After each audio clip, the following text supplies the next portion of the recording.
Nick is not here today, so we're privileged to have Jennifer, correct? That's right. All right, we will start with roll call.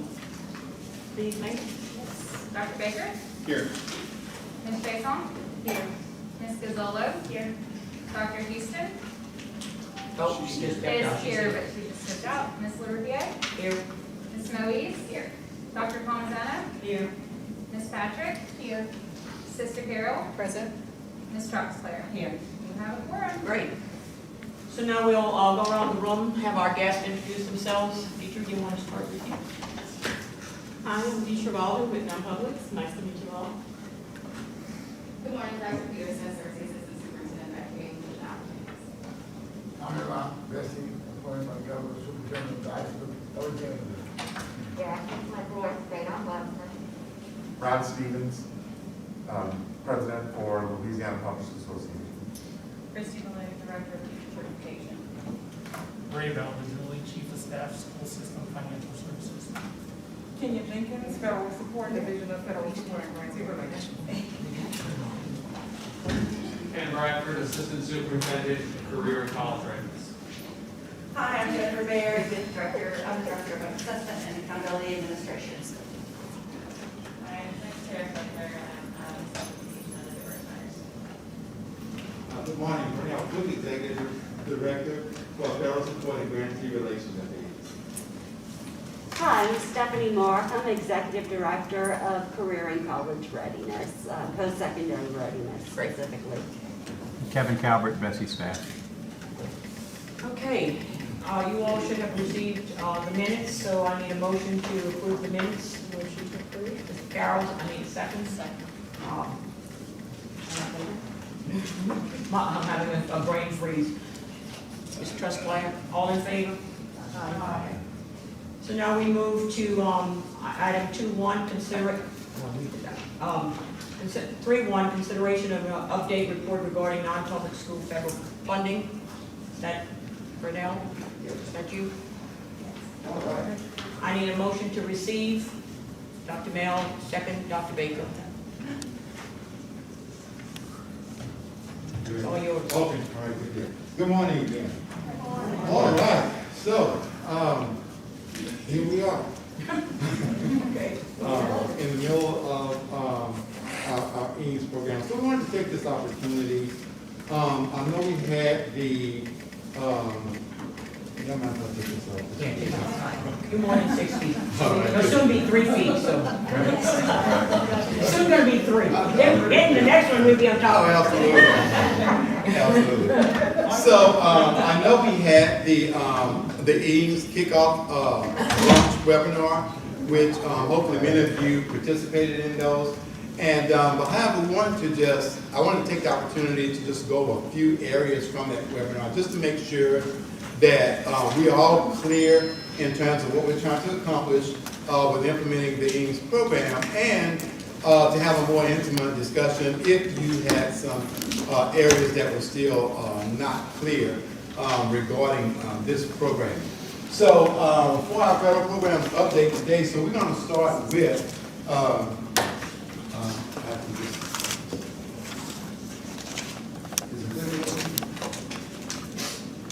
Yes. Oh, good. Okay. All right. So, I want to start off with talking about the timelines. All right. Now, this is going to be key. This is the same slide that you had during the EAMS launch presentation. So, when you look at the period of availability of the funds, we're looking at the statute requires it starts at March of 20. All right, all the way through September of 23. So, just in general, that means that, for example, if you have expenditures that incurred from that date moving forward, and not to September, for example, that you like reimbursements, it goes back to March of 2020. The governor actually submitted the certification to the Department of Education on February 5th, and that's when we received the grant award for the EAMS program. As required by statute, and that's one of the things I want to keep emphasizing over and over. a lot of the timelines that we're working within, for some reason, Congress and Ed designated it in statute, and that's why you'll see us pushing in many areas to try to meet these timelines. So we had 30 days from when we actually received that grant to get that application out to you. And thank God, on March 5th, it was released. All right? On March 8th was when our team presented to you the launch webinar on March 8th. And that was done by our Director of Federal Support, Ms. Kenya Jenkins, who did a wonderful job there. Now, March 5th through the 4th, all right?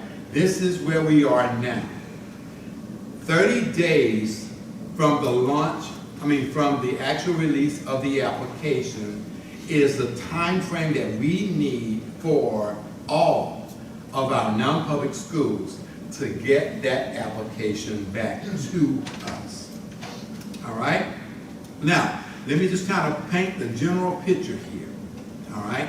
So, we're committed as an agency, once that application is submitted back to us, that in 30 days, you're going to know whether or not you're approved or not, or we're going to be asking you additional questions, but we've committed as an agency, once that application is submitted, that we're going to review it and approve it.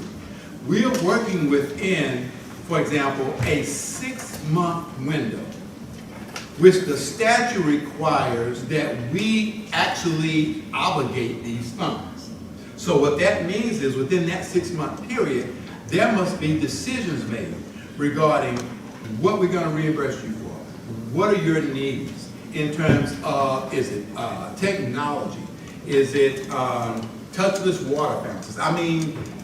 These are things that you need to be thinking about right now as we speak in terms of getting that information to us. We operate a little different from the LEA, who you're normally accustomed to providing those services. Our state procurement office has certain timelines that we can process contracts, get purchase orders out. So it's very imperative and important that you, as we reach out to you and we set these deadlines, that you do your best to get that information back to us in a timely manner so we can make those decisions. So by April 4th, it is our anticipation that we will have all of the non-public applications for those that would like to participate in the program. And even if they don't want to participate, so that we can keep record of everyone, we'd like you to make that decision in the application that's submitted anyway. All right? Yes, ma'am. Do all of your schools have individual DUNS numbers, or are they all going to have the diocese? So originally, you're going to apply with the diocese DUNS number, and that would be acceptable as far as the application process? No. Right, but none of your schools have them, so you apply for it, and how quickly can you receive an individual DUNS number? Because you've got. Now, I know we have that information out there, and that's kind of in the weeds. I'm not really sure what the turnaround time is. It's pretty immediate. Yeah. Okay. The issue is, I got a call this morning, the issue is the school, and then they say, who is the home It's office? the diocese. So I just the Roman Catholic Church, Yes. that's the diocese. Ours is in the same holding pattern, so we're waiting for some, answers for Got it. that. And I assume that you would all be in the same 100 position. Heaven Way, whatever. Right, okay. Right. The Duns. Absolutely. Gotcha. And don't hesitate on that launch deck. There's a call number. We are here to support. I want to emphasize that over and over in whatever area you need additional assistance in. So yeah, as of April 4th, we would like all the applications to get back to us. As of today, I checked, we have 47 schools that have submitted. All right? Now, you guys are the drivers in this room. We need for you, when you leave this meeting, to make sure all of your representatives and who's responsible for submitting that application to make sure that they're on queue. All right? And that they get those applications to us. All right? And then, no later than 30 days from receipt of the program application, the SCA approved, that's what I just said, we're committing to 30-day turnaround on the applications. All right? So those are our initial timelines there. Now, on this particular, so I want to emphasize a couple of areas here. So under the Eames program, the governor is the recipient of the federal financial assistance and is responsible for ensuring the SEA administers the Eames program. Please make note of that. According to this statutory requirement, the CRSA Act requires that the public agency, which is LDOE, to control and administer the Eames funds and keep title to materials, equipment, property purchase with funds. Why is that important? Just as with your LEAs, when they're providing to you ESSA services, all right, if they purchase technology for you, if they purchase materials and supplies, that property belongs to the LEA, all right? The same thing applies for the Eames program. The LDOE, in a sense, is acting now in the vein that the LEA has acted with ESSA. We are the administrators of the Eames program. So whatever the LDOE purchases for you and your schools, that remains the property of the LDOE. Keep that in mind as well if you're going to request reimbursements for something that you've already, a cost that you've already incurred. That it then becomes the property of the LDOE. So why don't you drive that point home? Now, a non-public school whose students and teachers receive services or assistance under the Eames program, even if the services or assistance are delivered through reimbursement, is not a recipient of federal funds. That question comes up possibly as you're applying for things or, you know, and they ask you that question, are you a recipient of federal funds? And regarding the Eames program, the answer to that is no. Okay? No, you're not. You're a recipient of the services. So as a result of this requirement, then, there are certain federal rules that don't apply to you. For example, in the LEA that administers this program, they have to experience a single audit, which is kind of painful for them, but you don't have to go through all that because the governor receives the funds and we are the administrators of that. So I wanted to include those bullets there to drive that point home.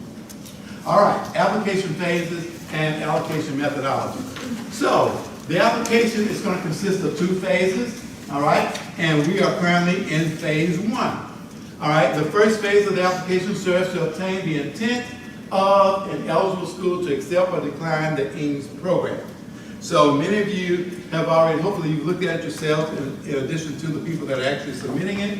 You'll see it's just some general information that we're asking for.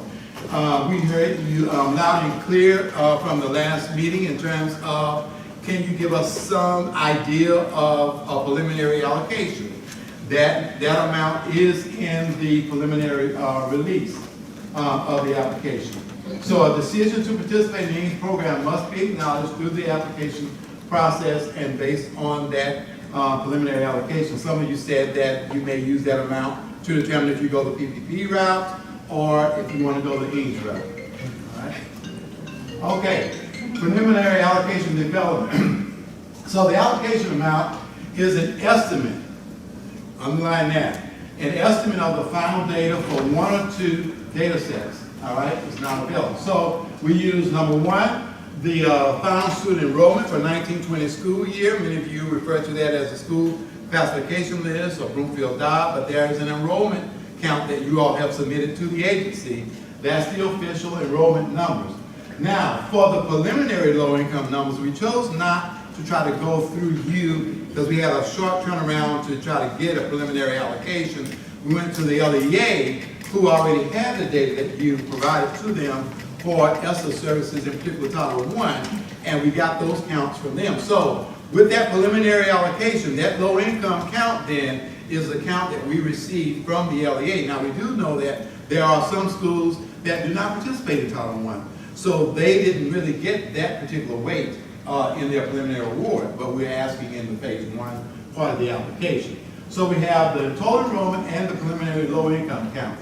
So the final low-income student count data is collected from each of the schools in phase 1. So there's a place then for you to enter what your low-income count data is. All right? So the Eames allocation will not be finalized until the applications have been submitted. Allocation amounts here's a key thing here, will be adjusted upward or downward if the final low-income student data submitted by the school varies from the preliminary data. And we're hopeful that there is some alignment there, because this should be a straight correlation, but we know there are going to be instances where there may be some variances. However, in terms of what that final amount will look like, we won't know until we get all of those applications back to us. We look at that data, and then we rerun the formula. Included in that will probably be some schools that say that we don't want the services. So those counts, then, that will be removed from the equation. All right? Oh, I did it twice. Yeah. Okay, so the application formula, all right? And I know many of you were nervous with this. So we actually use the total school enrollment and the enrollment of low-income families. So it wasn't just the low-income families. The total amount is divided into two portions based on the proportion of total enrolled students versus the number of students from low-income families. So then within each separate portion, the portion for the total enrollment and the funds divided by the applicable count for that total enrollment gets a per pupil amount. Then you use the student count that's multiplied by the pupil amount of the individual school. So you got total enrollment, your school has 1,000 kids, whatever that per pupil is, you multiply it times that to get the total enrollment portion, all right? The preliminary total enrollment allocation per pupil amount is $496, as well as for the low income. That's how it turned out for your preliminary allocation, that per pupil amount times your student counts. All right, so here's an example. ABC School has 100 students. In their October 2019 non-public schools data, the preliminary total enrollment per pupil amount is $496, so you just multiply that out, $49,600. Likewise, for low income, they had 20 kids with a per pupil amount of $496. That comes out to be $9,920, so we add the two together. This school, in this example, got a total preliminary award of $59,520. So that's kind of a general picture there of how we determine what those preliminary awards would be. Okay. Now, as I stated earlier, how many of you have had a chance, the opportunity to go out on our website to see all the resources that we placed out there for you regarding the EAMS program? The webinar, the lunch webinar is there, the allocations, preliminary allocations are there for all of the schools, and different training materials and information. So if you haven't done that, please, because that's going to be the hub where we're going to give you all the information you need regarding the EAMS program. So we want to include those links here as well. All right, any questions on the EAMS program? Yes, ma'am. If you had said that if some schools don't participate, then those funds roll over they get reapportioned out. So would a school be able to then add to their shopping list of the things that they want? Right, so what I'm thinking, And what would be the timeline? I'm understanding your question. So, excuse me, that date on that timeline, April 4th, remember, the 30 days? Right. All right. Once we get that, then we will have the information that we need to determine who's in, who's out, Right. which numbers to include and which ones not to. So for phase 2, your allocations will be then adjusted according to that information that you submitted to us. So then now, let's assume that your allocation will go up.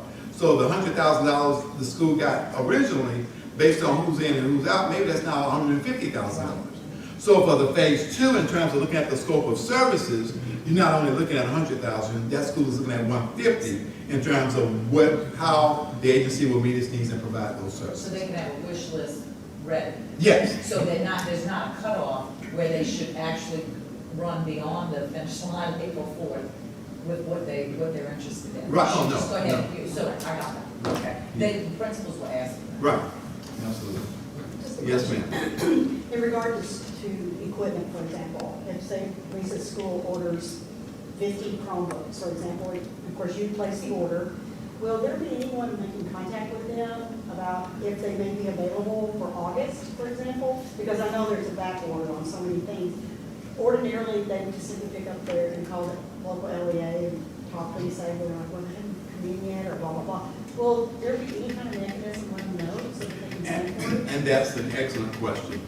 Our help support for this program will keep all of you informed regarding those timelines, how things are going. So we already have those things built in place. And I'm glad you brought that particular example up. We've already begun the legwork in talking to our procurement office, identifying vendors that are really, for example, ready to get the order for technology. You see what I'm saying? So that lag that you had, some of you had rather, with the LEAs, we've already tried to be proactive in that vein to make sure because we're looking at the 6-month window too, and we want to get you all the support and services that your school would like. And yes. Can you clarify reimbursement and what's eligible for reimbursement? All right, now, I don't have that particular slide with me regarding reimbursement. I think it was included in the lunch deck in terms of there are some things that are not eligible for Right, and reimbursement. it was a bit confusing in the webinar, and so I'll email y'all separately to get clarification. Okay. Because a lot of my schools have their equipment, they purchased that with CARES Act monies. What we need now is a lot of reimbursement for the expenses, the things that we did after March 13th on. Absolutely. And then in addition to whatever is needed for the future.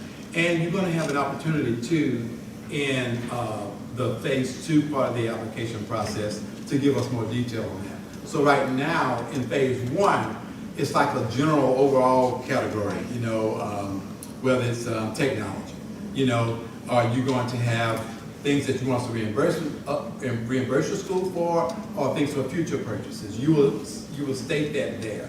And so once we get that information, then we'll know, I have an idea rather, without the details, what to prepare for in terms of providing those reimbursements. Okay. Yes, ma'am. Now, what about, there are several schools that were in the list that are closed. Okay. So after the April 4th, are you automatically going to see that nobody's going in? Do we need to go in if it's a school in our diocese?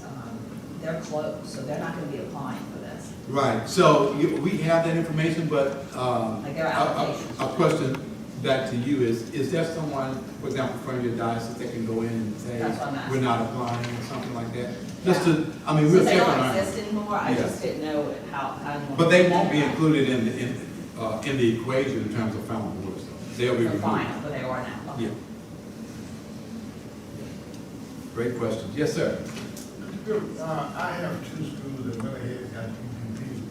Now, do they need to, in phase 1, go ahead and fill the part indicate that they will not be applying? Yes. Yeah. They have to work something. You have to write something. Yes. And that phase 1, it's going to serve as a purpose for us as an agency to make sure we are number one account for everybody, and that we have a record of every school's decision regarding the program. All right, great question. All right, lastly, for me, transferability. So many of you are familiar with the 21st Century Program, and here many of you know it's an after-school learning program, and Daphne, I know we were trying to get some of our non-publics to participate in that, and there may be 1 or 2. But at any rate, here we just spelled out what this program is. Our illustrious Ms. Kenya Jenkins has led the work here at the agency for the 21st Century Program for years, done an excellent job there. But one of the things we want to point out here, in addition to showing you what the purpose of the program is that we have some state level funds that are on the table for the 21st Century Program that are about to expire. And we're just going to transition them over to Title II so that we can continue the agency's initiative in providing support, professional learning, and development opportunities for all of our educators, and specialized focus on supporting learning recovery for our students. So we just wanted to just bring that to your attention, just to let you know that we're doing that, which it is required by law, so that you know that we're doing those types of moves here at the agency. All right, and I think that's going to be it for me. We have, here's that number I was telling you about. Please use it. I mean, we have a lot. people ready to answer that phone and everything. And of course, use the email address. And then here is our staff here at the agency. Yes, ma'am. The Title II, the 21st Century Community Learning Center excess funds that's going to Title II, will that be for this year? So that's current. So we, yeah, So it we'll has to be be moving. used this year? Yes. And we have things already planned. Now, these are state level funds. It's not going to. Right, so it's not going to be the LEA? No. Gotcha. It's state level. Thanks for that clarification. Any other questions for Burnell? I have one. Yes, sir. What's the practical consideration for the LDOE owning these Chromebooks and the kids taking them out? I mean, is it a matter of us just keeping good inventory records of all of this? Absolutely. We'll be keeping that as well as we're required to. Sure. And so our appropriations manager, she's not here, but they have a system set up, whereas, where we'll say, okay, if you got, your school receives 50 Chromebooks, you still have them, serial numbers and things of that nature. It's not going to be a tedious process. It's like AG. It's like AG paperwork, right? Right, yeah. Thank you so much. Oh, sorry. I would just add to that, I'm sorry, Quintina Temple, we just recently released like Chromebooks to LEAs. And so through our OTS department, they were able to have like a tracking system, serial numbers, like they did everything. And so they made it very simple. So just so that you know, like we've done it already before, it was like $800,000 worth of Chromebooks. And so a process is in place to make tracking easy on the system or the school by the State Department of Education. So. Is it safe to assume that if we order Chromebooks and the license for those Chromebooks will be automatically ordered as well? Or should that be? Yes, specified? everything that goes along with that, our procurement office, they already Our said. local LEA will be ordering all these Chromebooks and they didn't order the licensing, so that was a whole other process. So I would assume that they would go together Yes. for you guys, okay? Yes, and we'll make a note of that, but I'm almost certain. Okay, thank you. Yes, thank you so much. Thank you, Burnell. Next item on our agenda, Well, there was any discussion?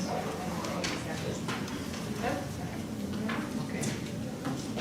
4.1, consideration of an update regarding non-public school special education student diploma requirements.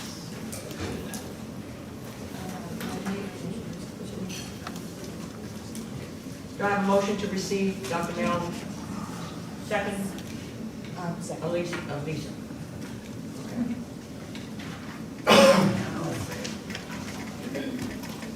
Here, I'm sorry, let me get your.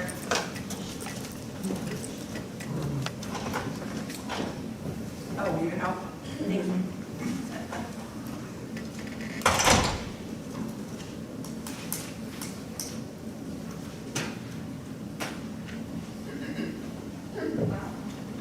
It came up. Hi, everybody. A few weeks ago, a group of us from the High School Opportunities Office, the Non-Public School Office, and my department was asked to meet with a group of folks from the non-public school with interest about one of the diploma options that we have at the state level, potentially becoming an option for, as well, for a school diploma for those of you who issue school diplomas to non-public students not involved in scholarship. So the first thing I was just going to do is walk you through the 3 diploma options that we have here. Actually, there are 2 diploma options and two different ways to get one of them. So the first one we have that everybody's really familiar with is the TOPS Salon, TOPS Core, TOPS University. It's aligned to the TOPS core curriculum, primarily designed for students who are going to college.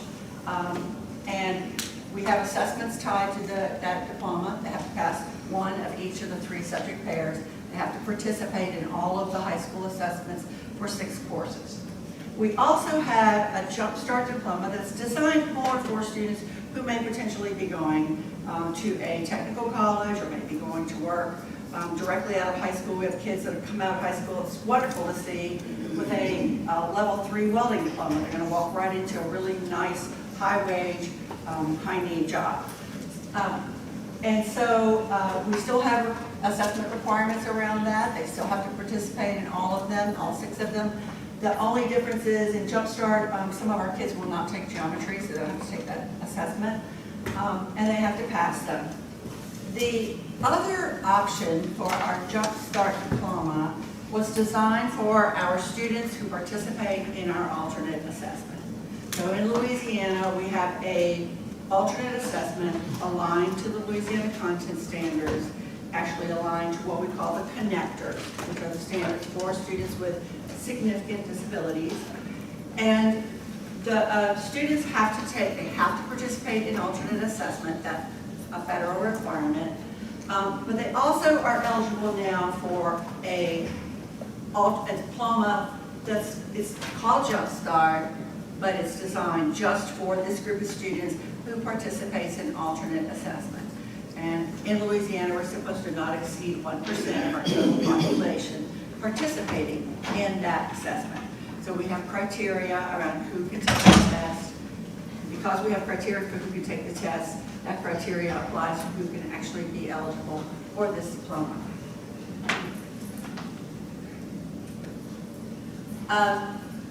Per federal guidance, let me back up a little bit. The students who are on this diploma pathway for alternate assessment actually have more than 4 years to graduate. So whereas we have this clock that starts when kids enter 9th grade, you have to graduate within 4 years to count as an on-time graduate for us to report our federal adjusted cohort rate. These students actually have more time, as long as they stay continuously enrolled. So they stay continuously enrolled, they have until they graduate or they exit, or until they're 22 and they age out. Okay? So for us, that's an important change because those were students who originally could not be counted in our cohort graduation rate at all, and now they have an opportunity both to get a diploma and to count as a graduate. So we have requirements around who can do this. They have to participate in the alternate assessment. That's federal guidance. It says if you want to count them in this rate, they have to participate in that alternate assessment. They have to have a current IEP that demonstrates their eligibility, and the special education team has put together a set of criteria that everybody walks through to make sure that students are eligible for this alternate assessment. They have to participate, and but what we all want everybody to be aware of is that while kids walk out with a diploma, which is a great thing, it opens doors for them they didn't have before. It's not the same kind of diploma. It looks like and feels like the regular diploma, but once we send a transcript to somebody, they become pretty aware that this is now no longer a regular grad, right? They're going to see different kinds of coursework. They're going to see applied courses for the 4 subject areas. They're going to see work-related courses. They're going to see some electives. And it's going to be pretty obvious that they're not on a regular kind of diploma track that other students are when you look at their transcript, okay? So, yeah, there's lots of colleges and universities that are going to say, this is not a student who may not even be successful and because they weren't prepared in a way to make them successful, right? More successful toward going out and helping them to get a job. We do have some universities in Louisiana that have specialized programs, so some of the kids could potentially participate in them. But we have to do a lot of family guidance around this. This is an option that has to be a very thoughtful process. Okay, it's a big decision to make that you're now no longer going to go for that regular diploma. You're now going to go for this alternate diploma. So a group of you came and asked what were the possibilities of the school being able to issue a similar diploma. We all talked about it. We all think that's a great idea and would like to support you in whatever way you want to. Understanding that the state scholarship students, the only way they can do this diploma is with our state diploma. Okay, so that's not the group of kids we're talking about. We're talking about your students who are non-scholarship that you're issuing school diplomas for.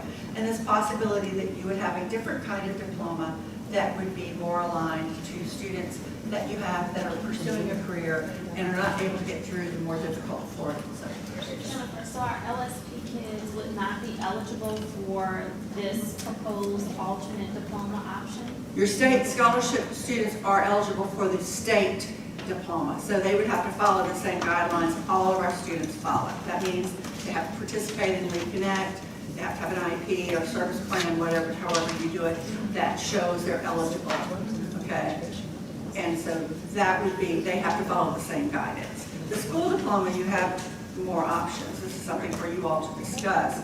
But for your state scholarship students, and as I talked to the group the other day, last week, they were aware, you know, they're like, we do that already, right? Right, I was Yeah. on that call, but Yeah. I have some LSP students who are at St. Therese, which is specifically serves kids with special needs, but they might not meet all the criteria for the alternate assessment. They're kind of like those in-between kids. So I would love to be able to offer those kids this option, just like my tuition paying kids. I guess that's a further discussion, but That's not gonna, the federal guidance around our including them in the rate is that they have to participate in alternate assessment. That's a requirement. well, I mean, no, they're gonna take the Leap Connect. Okay. So my question is really around diploma, not just Leap Connect. I know that's part of the participation in the program, keeping a scholarship, but I'll talk to you. Okay. And so we think it's a good idea. We're here to just kind of support you in that discussion about offering it as a school diploma. And if you have any other questions, happy to help. Thank you very much. Any discussion? What are Renee? next steps? Next Yeah, steps? I guess I would need help from non-public folks, for them to offer school diploma. Would they need some kind of, I don't know of any policy that does not allow this. I looked after I got the call, Yes. after I got the call. I could not find any policy that says you cannot do this as a part of a school diploma, okay? I don't know that you need any policy to actually do it. That's kind of the discussion that you all would need to have. Kimberly? So I think the technical issue has been, there's no STS, there's no code for applying courses from the non-public side in the STS system. So that's kind of, we would need to talk to the transcript office or however, so I don't know where, and when we. That's something I can help. Yeah, because when we did try to talk to them, they were like, oh no, this is. I don't know, I've already flagged for Eric. This is something we're talking about, so yeah, I can help with that part. I can help with the part about that, yeah.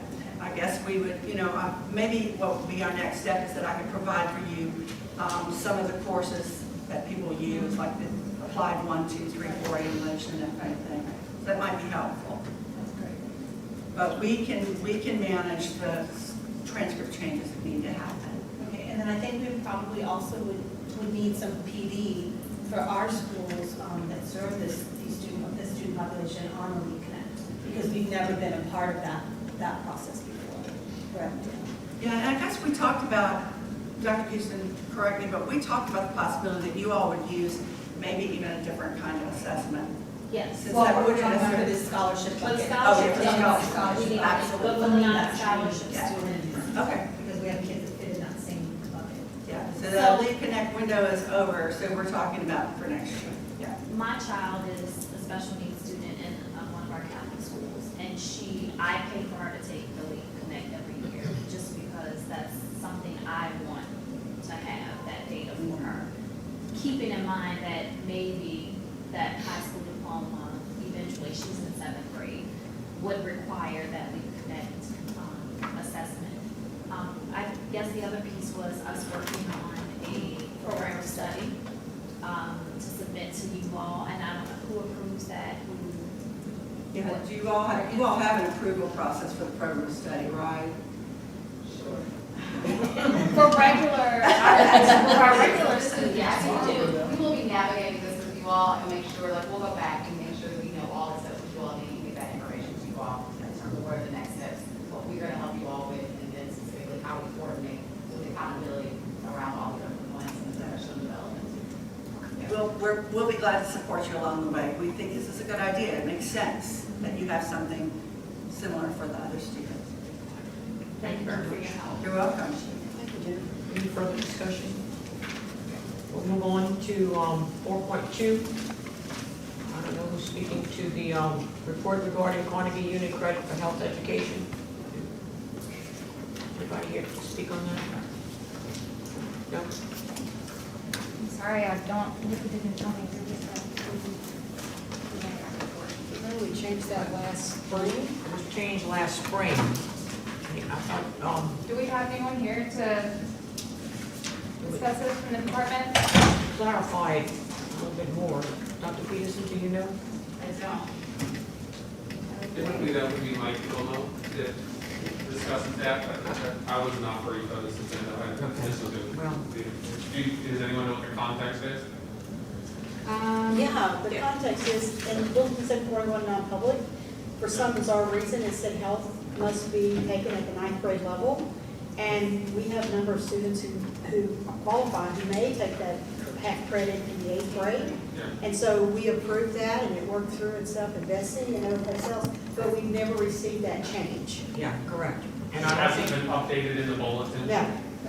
But it went through the Yes. process, and it just needs to be Right. updated in the bulletin. At the pandemic. Let me work with Ryan on that. Okay. I can handle, I can It's a work with that. That pandemic seems very issue. simple fix. Okay. I'll work with Ryan. and then I think also to how to show it in the STS. Had STS. I think that's part of the problem, because they're having, they can't go into the STS to record it. Stephanie, Mark, and I will graduation requirements, so we'll confirm with Ryan and get with Michael, we'll make sure we address that.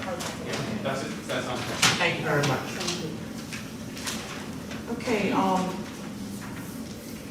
5.1, new business, that would be Miss Wonderful Flint Lawrence. Do I have a motion to receive a report? Dr. Bell, second, Sister Carol. Good morning, everybody. We are going to do an update on some things that you are familiar with, but with so much going on, and you having to look at so many different grants now, we just want to kind of touch bases on what's happening with your super app items and other items. With the super app, the first thing I want to say is, with all that's been going on with Eames and Esser and Gear, you all have really been on target and really working with your schools to try to get the information in on time. And we appreciate that. And Friday, we have a celebration of the LEAs getting the first round of the applications in. And so now it's going to be time for that next phase, the budgets. Looking at everything, some of you sent in your intent to participate form and your affirmation of consultation and agreement, and that's fine. Usually this is the time that this takes place. What we want to be sure is, one, that you thoroughly review it with the LEA, of course, sign it. Also, when it comes to the section for the LEA's Title I program, where they provide services to your students who are in danger of failing, academically at risk, basically meaning children that have like B's and F's, that you do have your input heard. Yes, it is the LEA who designs the program, but you have every right to give input, to look at the decision-making process of how the students are chosen, as well as what will be the focus for that program. In addition, remember, we need the needs assessment. The needs assessment is where you're going to state what are your plans or what is your school's goals in terms of Titles II and IV. What are the professional development needs? What are your needs in reference to Title IV? And think along this line with us. Now Title IV is getting more and more direct about that needing to be evidence-based. Many of you are already doing that, but if the LEA comes back and say, hey, can you tell me how this is evidence-based learning, be ready with the justification, or how is this a best practice, and how is this going to benefit your academic program or your professional development program? Because you can also do that in full. Once you submit your needs assessments, please remember it's flexible. So if you need to go back and make some adjustments, what we're trying to get away from, which we've been doing a great job with it lately, is schools that every other month they need to make a change. So what we say is, in the process of you planning your school plan, your curriculum mapping, you kind of know what's there and what you're going to need. Next thing, if your school is participating with Title III, do a needs assessment for Title III as well. Some of you have sent questions in regards to Title III, and we do work with our resources in the LDOE to try to get you that information.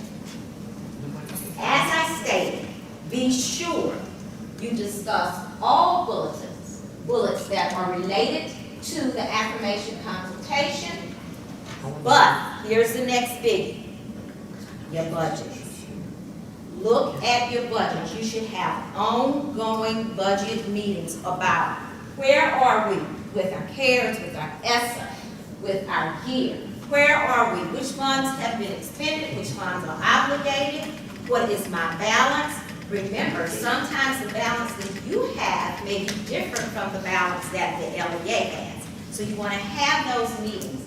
And I cannot say it enough that it is nothing wrong if you have a budget meeting or ask for a budget report every other month, because it's steady going and you have so many budgets now to look at that it's very important that we stay on top of it. But the biggest thing is making sure that these funds are being expended and obligated. Now, in terms of some other protocols, let's be sure again about the allocations when you're discussing things, but your administrative costs. Look at that. If it looks reasonable, it is explained to you, and it sounds reasonable, great. If it's not, do you have a right to question it? You sure do. Because then the LEA should be able to tell you specifically what those administrative costs are for. Potential rollover and carryover with everything that's going on with the amount of funds and allocations, yes, you're going to have some, but remember, do your carryover form. Say specifically, what is it that you want to do with that? Add a needs assessment on how you are going to expend or obligate those funds. And remember the FICO, first in, first out. So the funds that are currently there in carryover are going to be spent first, then we get to the current allocations and funds. And the LDOE doesn't like this, but you like it, you know, money. So, transferability, let's say this. Transferability is one of those things that the National Ombudsman have been fighting.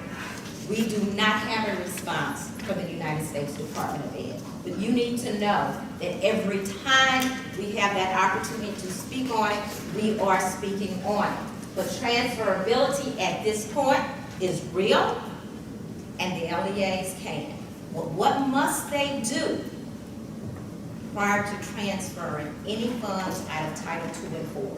What are they supposed to do? They're supposed to consult with you. They're supposed to have that discussion. It's not that I had $50,000 in the Title IV and I moved 20, and so it's 30 left and you're going to get it off. It is supposed to take place prior to. So where do you stand with that? What you do is justify what you need. Does the LEA get to make the final decision? Yes, but you have given your justification. You make sure that it is written down in the consultation documentation, but more than that, state your case. If you need me on that, do not hesitate to call. Any questions regarding anything? Hey, thanks. It's great seeing everybody. Okay, we have any discussion? Okay. Update report, is that you, Ken? The diploma, Endorsement? the graduation diploma endorsement? Yes, ma'am. Okay. Ron, do I have a motion to receive the report? Dr. Mills, second, Dr. Baker. Good morning, I have some handouts. Couple for you, keep one for myself. This is one I'm very well prepared to speak to for you. We're talking about diploma endorsements. And I do a lot of applied learning, so I'm actually coming around and I'm going to give each of you one of these so you know exactly what we're talking about. And so back in 2013, we worked very closely with the Volunteer Commission, and they recommended that we have a diploma endorsement seal. My assistant's helping me, Ms. Stephanie Markham. You'll need to know her because she'll be the one who will eventually get these to you. So let me just say what happened with this. So the Volunteer Commission said, hey, look, we want to promote volunteer work in Louisiana. We want our students involved in volunteer work. And we worked with them, and we brought to the Bessie Board a policy which said students who complete X amount of community service hours will get a foil seal to affix to their diploma. And originally you had to get so many your 9th grade year, so many your 10th grade year, 20 your junior year, 20 your senior year, and it had to add up to 80 hours. Last fall, we revised the policy. And now the policy just says, throughout your high school career, if you attain 80 hours of community service, you are eligible for this seal. So how does this endorsement seal get from the department to you? Every February, Stephanie Markham, who again is on my team in the back, she's our executive director for post-secondary readiness, she does a survey of the fields to say, how many diplomas do you need from the department? And we can also do certificates of achievement, and we issue those around February of every year. So as we work to make this opportunity available to the non-public schools, it'll be a very similar process. We'll work to codify this in the non-public bulletin about making the endorsements eligible. And then beginning next year, what you would see is in the month of February, you would get some correspondence from Stephanie's team that says, how many of your students are you seeking these seals for? And if you look at this document here, and we have these online, but just so you know, there's a template for you. And so what happens is the student completes a sheet that shows that they have completed 80 hours. And it's basically signed by the counselor and then put in their folder, and then we send it out to you. Many times what schools will also do with this community service endorsement seal, sometimes they'll actually give it out on their academic awards night. So they'll have an awards night and they'll give these seals out on that night. And then there's another set of endorsements that I also want to speak to, and I didn't bring those down, but it's very similar. You can get a STEM endorsement seal. And so if you take 4 STEM classes, and we have the courses listed which qualify, you take 4, you get a silver seal. If you take 8, you get a gold seal. Yes, these are coveted, okay? So you could, theoretically, you could graduate high school, you could have these 2 seals affixed. And even look, here's what's really cool about the STEM ones. If it's engineering, it's embossed with an engineer type seal. If it's a medical STEM classes that you bundled and took, it's got the medical one on there. So we're going to continue working with the policy office, and we're basically going to take the language that's in public bulletin 741 to give them the opportunity. We're just going to basically copy and put that over into the non-public. So coming into the 2021-2022 school year, this will now be an opportunity available to you. In the biliteracy, yeah, I'll work with them on the biliteracy seal as well, and we'll see if we can do that as well. Yes. Yeah. Great. Any other questions? Go back to school. I want one of those. So can we get one after 3 years of service on this board? Can you get the little diploma? Yes, if you have the 80 hours, certainly, yes. So I'm sure most of you do. Yeah, yes. I can justify Could it. just give you a couple of examples too, and I'll just close on this. In lots of our communities, there are, sometimes festivals, so students will work the festivals. We've had students that do, when there's like a race for the cure, breast cancer, they'll do that. And then on this list, you'll see also, it's not uncommon to have animal shelters. And then last fall, we saw lots of school systems as they were getting their devices. Some of the students were actually quite technology literate, and they were actually bringing the students in to help put the software and unbox them and prepare their laptops, and they were getting community service hours for that. So just some other kind of ideas. And again, because it's going in next year, your seniors next year, they can count their any hours they've accumulated towards the community service endorsement. So we look forward to working with you on this and making this available to your students as well. Thank you very much. Thank you. Any discussion? Okay, our next item, I think it's Christie, regarding non-public school certification. I need a motion to receive, sorry. Dr. Bell, Dr. Bell is waiting today. Mr. Carroll, second. Yes, sir. All right, good. Your store might be, your seal might be, well, we're not sure what color. Go, no, that's over. Good morning. Good morning. A couple of weeks ago, Mr. Rock asked to meet for the certification office to meet with some of the non-public schools regarding some clarification around certification in general. And so as a part of that meeting and an additional request, I figured it would be helpful to present what we presented during that call to this meeting. And so you should have some items in your packet that kind of speak to this.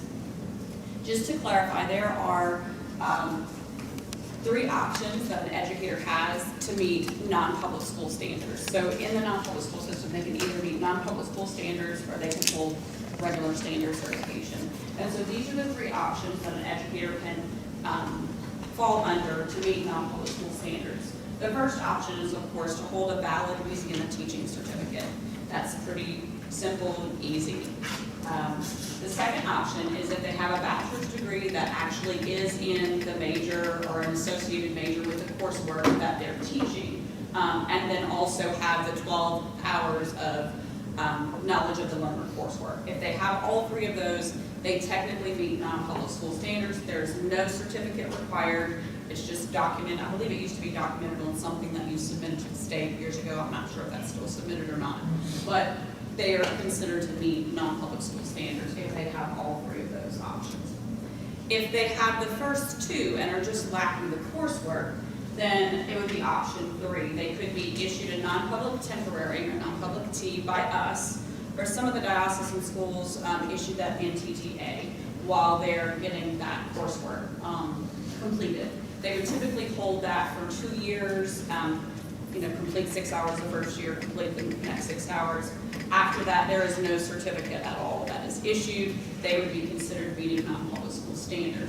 Now, one thing about Act 634 from 2018 was if they have no certificate, they do need this teaching authorization. And basically that teaching authorization is really just a cleared background check. So you would submit to us for that teaching authorization. Any questions about those 3 options? All right, so a part of the request that Mr. Rock had was a flow chart for certification. And so the next few slides, I've included the flow chart that basically starts with the basic question, does the teacher hold a certificate?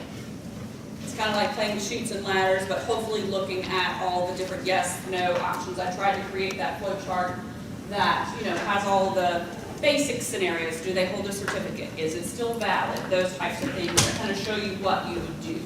I did include on the bottom of the first page that says, any other scenario outside of that, please, please, please schedule an office hours call with us because certification is very specific to the educator and it would just be helpful to go ahead and, have a call with us. We'll look at that specific educator's record, see what they're serving in, how they're serving, what their employment history was, and provide specific guidance there. So I kind of put that as a stop sign at the bottom of that first page, just to show you if it's outside of these scenarios, please, please, please, schedule office hours.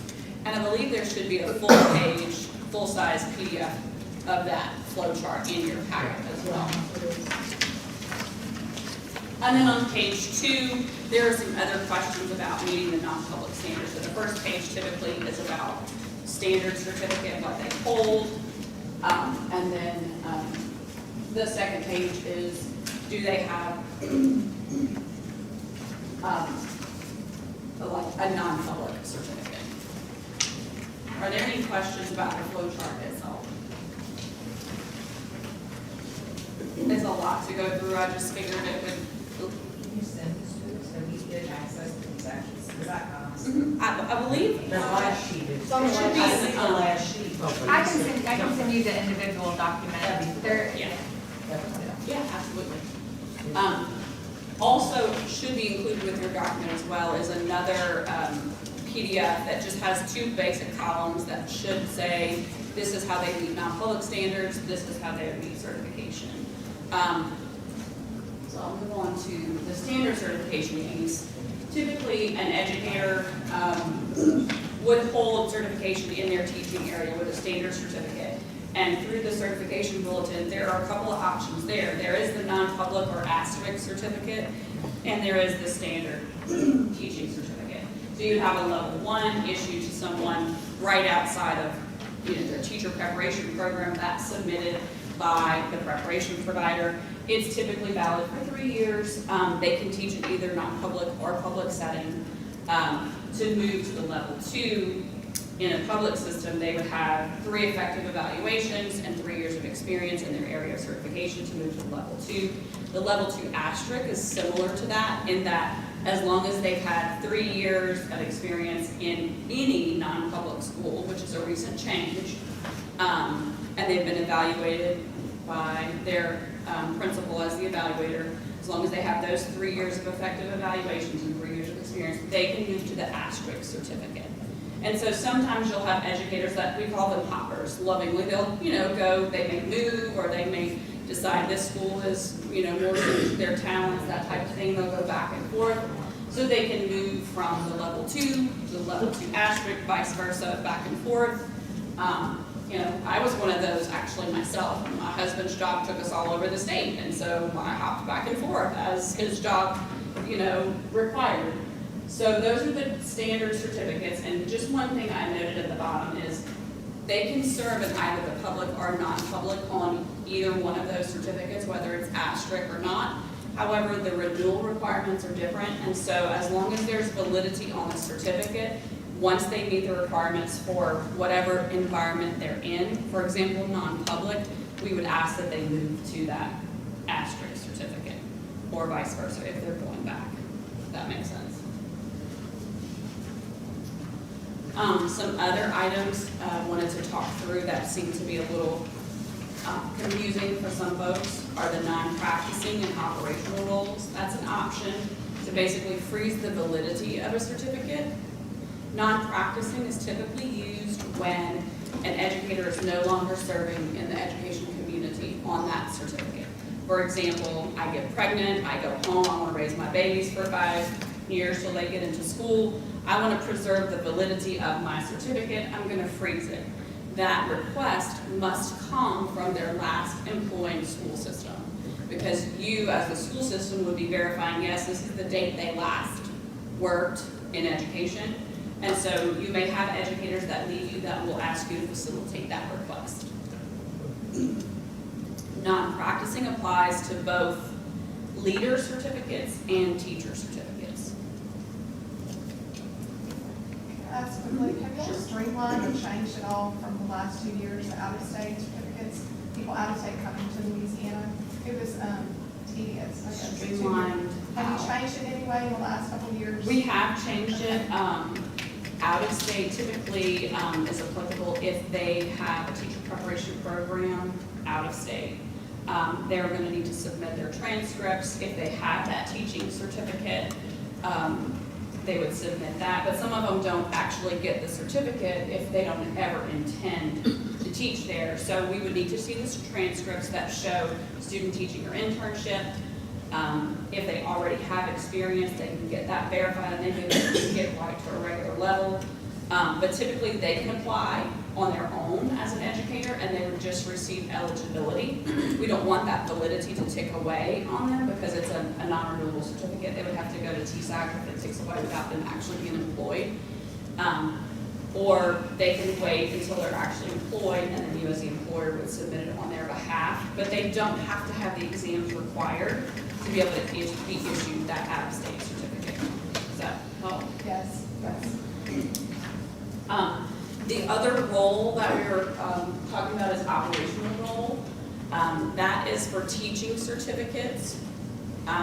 This mostly applies to teachers in the public school system. I did include it here in case you have educators that's asking about it, because you all would want to keep their certificate valid until they get their 3 years in your system to be able to move to the asterisk certificate. There are a few instances where to keep it valid, you would want to freeze it in an operational role because they're not being evaluated by Compass. But most often that applies to the public school system, but there may be some scenarios where it applies to your educators so they can have a valid certificate until they get your 3 years in your system and then apply for that asterisk certificate. Those two roles are pretty complicated depending on the employment history, so we always recommend that you schedule office hours if you have anybody think you may qualify for that. Operational does not apply to leader certificates, it's only for a teacher. Any questions about either one of those roles? Teacher Certification Appeals Council, just to make you all aware, there is a council that hears appeals of educators that we've had to deny. And so these are the meetings that are remaining meetings scheduled for this year, June 10th, August 24th, and November 4th. Now, one thing about this is the educator does have to, or you on behalf of the educator, would have to apply for certification and be denied first before they could be heard before TSAC. So just wanted to make you all aware of the dates of that upcoming if you have any educators that don't meet policy in one way, shape, or form. And then just wanted to make you all aware that, we are a part of the Legislative Affairs and Policy team now. And we have our monthly calls. They're usually the third Monday of every month. And so this is the mechanism in which we're going to communicate any kind of certification changes. The path decks are also found on the school system support calendar. You can, there's a link on that page. You can actually add the calls to your own calendar. You can go to links for the past decks there, all of those cool things there to make sure that you are staying informed. We are going to also try and communicate as much as we can via these council meetings and any other non-public monthly calls or newsletters as they're changing their communication structures. Any questions? Mm-hmm. 2 points. First, is there something happening or expiring in August for first-time teaching certificate candidates, because our local university is rushing 2 of our teachers through, telling them that their current work at school and being able to use that as a student teaching would not be able to be used after August. So it depends on when they started their preparation program, and yes, there is something expiring. Preparation programs underwent a policy restructuring sometime between 2016 and 2018. Some were extended a little bit more time. However, if they started in a program prior to that restructuring, depending on whether it's a post-bac program or an undergraduate program, and I don't remember which one it is expiring this year. I think it is the bachelor program. I'll have to get back to you on that.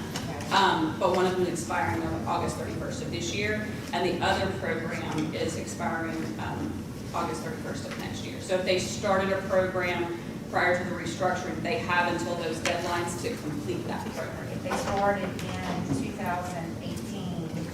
So it's possible that they started prior to the restructuring, if with one of those universities that got an extension to start theirs later. If you'd like to send me an email, I can look into it specifically and get you that answer. And do you have a liaison from your office who is servicing the universities and meeting with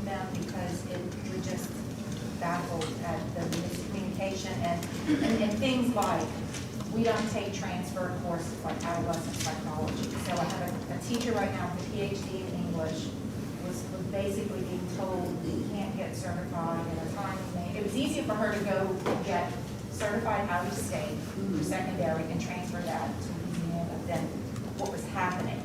So what, I know, it was a wild moment. So what is, I guess, your office's connection with universities? So as far as certification requirements, we hold our monthly calls and communicate to all of our stakeholders. We have 3 groups: educators, school systems, and preparation providers, and so we communicate to all of them as well. We also partner with Nicole Bono, she's preparation support here at the department.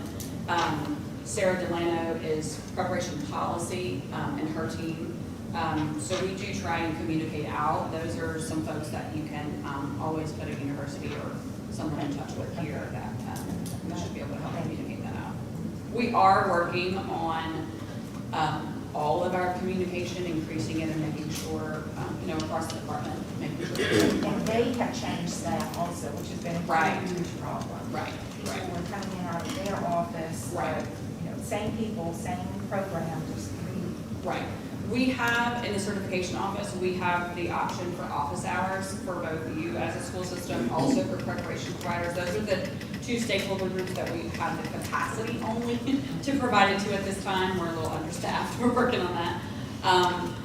And so we do those 8 15-minute calls Monday through Thursday, and so you can always point a program provider to that. If they have access in the portal, they should have access to that if they have any questions.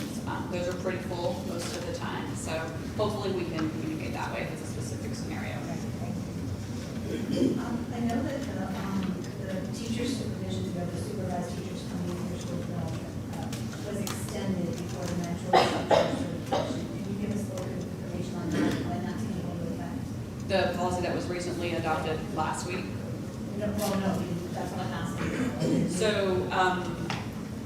last school year, there were some changes that were made to the policy to allow a teacher that has supervisor of student teaching, if they added that to their certificate by December of 2020, they could serve as a mentor, I think for 3 years. There has been a recent work group put together around the whole mentor credential, the mentoring requirements. And last week at Bessie, that group, Kimberly Eckert here at the department, presented the group's report to Bessie.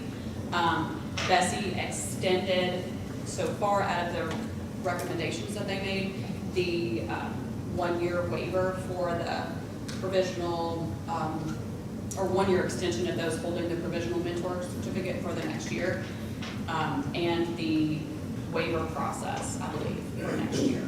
The other recommendations are still being discussed internally to determine what is most appropriate, and Bessie asked that they bring those recommendations to a future Bessie meeting for policy changes. Any other questions? I'll leave that at all that I have. Thank you very much. Any discussion? We're going to have some public comment from Mr. Ronaldo. Yes. Regarding some questions that a few of the members have at the approval of the chair. So,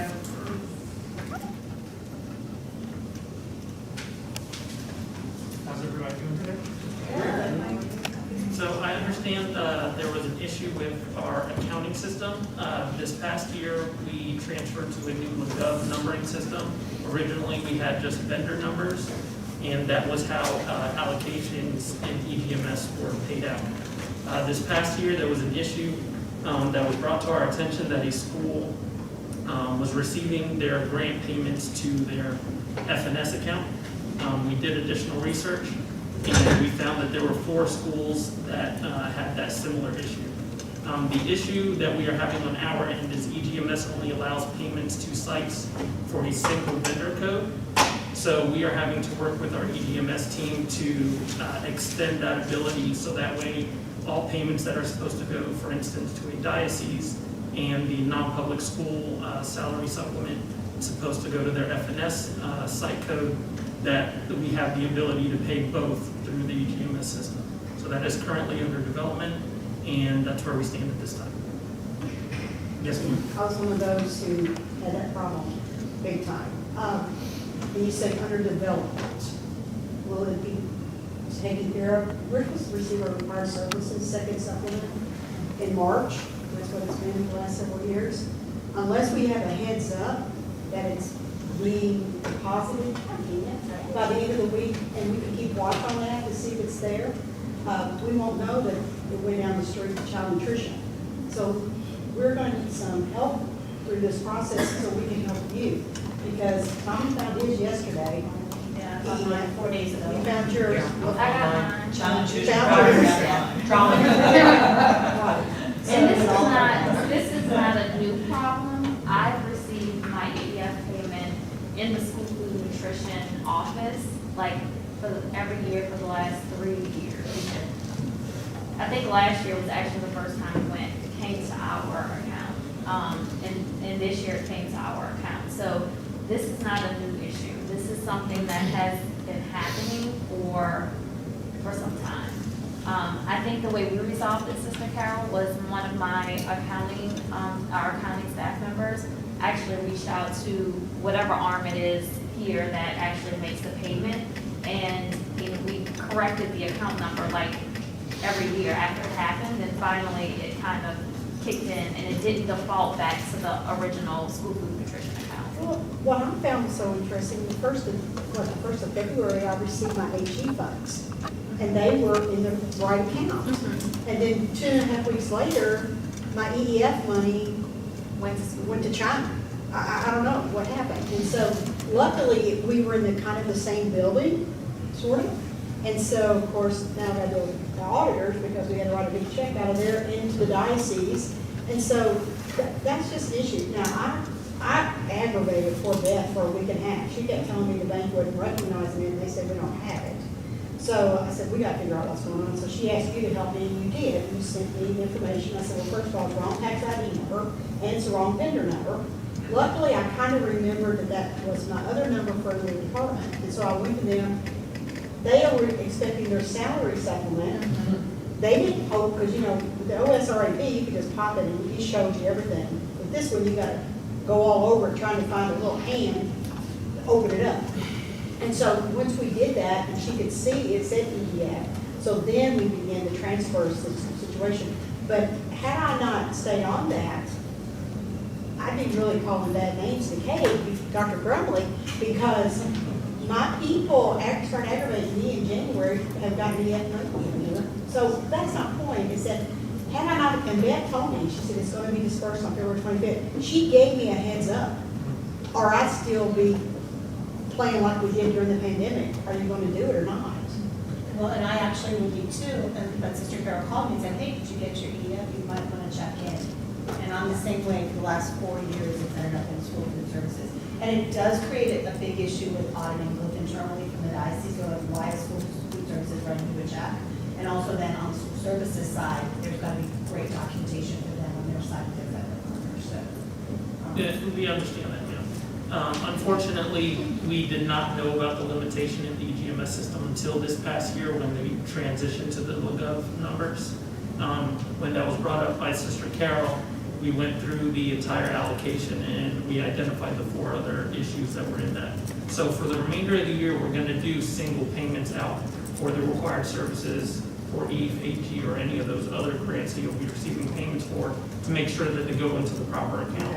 What we have going on right now with the EGMS team is trying to split out, for instance, having the diocese to receive their funds and the FNS funds into those 2 accounts, which is currently the limitation in that system. So the issue that has plagued many for a few years, what it was is as we carried the vendor numbers over, if your vendor number was attached to your FNS school, all the payments went to that. And it would say the Archdiocese of Orleans or Diocese of Shreveport, and it would look on our end as if it was going to the proper place when it was actually going to your FNS site. Yeah, because you sent me the list, so you thought it had gone, and Beth thought it had gone, but we didn't have it. So, thank you for really taking care of that. And I did follow up your phone call over to OSRAP, and cleared up what our tax ID number and vendor numbers were, so that maybe they could ensure that it isn't.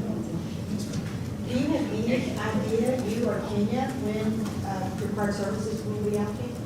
We're planning by the end of the month for the second payment to go out. Into this month? Yes, ma'am. And salary supplements? Yes, ma'am. Okay, good, good. Any other questions for Ronaldo? Thank you very much, appreciate that. Thank you, Ronaldo. Appreciate you. Meeting, Dr. Brogan, welcome. We have a guest. You have any words of wisdom for the group? No wisdom. Oh. Good news. I saw a report that came out yesterday from the American Enterprise Institute, and it shared that Louisiana ranked 5th in the nation for the percentage of kids that are in daily face-to-face instruction. And so that would not happen without you all, so I just wanted to say thank you for that. I think that educationally, our kids need to be in school with the mitigation efforts that we have in place. And I'm just so thankful to the educational community as a whole in our state for what we have been able to do. And I would put our work up against any state or any city in the country. So thank you for that. Thank you. And thank you for all your support. Yes, thank you. One last question. Who do we talk to about teacher leader summit seats? Because we were told at our January meeting, we would get them in during that week, and we still haven't gotten them yet. Kristen, you know. Yeah, so we were just provided those yesterday. Yesterday, it's something big going on. Just leave those out today. Okay, all right now. All right now. You know, Sister Carol gonna come out. I can tell she's gonna be on you, honey. Just so you can have it, for someone to reach out to that can help you. Wait, say that again. Okay. Okay. Anything else? Okay, our next meeting is July the 20th, and hopefully we will all be back normal, starting our school years. Wishful thinking, pray to any saint that you know of, or drink any holy water that you can grab, but we really No need... holy water because of COVID. Oh, as long as it's blessed. But hopefully we will be back to normal, and we can proceed accordingly with more people getting vaccinated. And I do appreciate your kind words, but I do feel that we have done an outstanding job in making sure that our schools have remained open. You know, we cannot thank our teachers and our staffs enough for all that they have done, because it has not been easy. And those of us who are superintendents know that we have to talk principals off the ledge almost daily sometimes. Nobody talks the superintendent off the ledge. But they push it. But you know, it's all about the children. So again, thanks to all of you for what you do, and thanks to the staff here for supporting us as much as I know we have thorn in your side sometime, but you know, we're here to help you and to make your jobs easier and not to add burdens to what you already have with the public schools. So it takes a village, and so we're very grateful. So thank you to all of you, and we'll see you in July. Bye.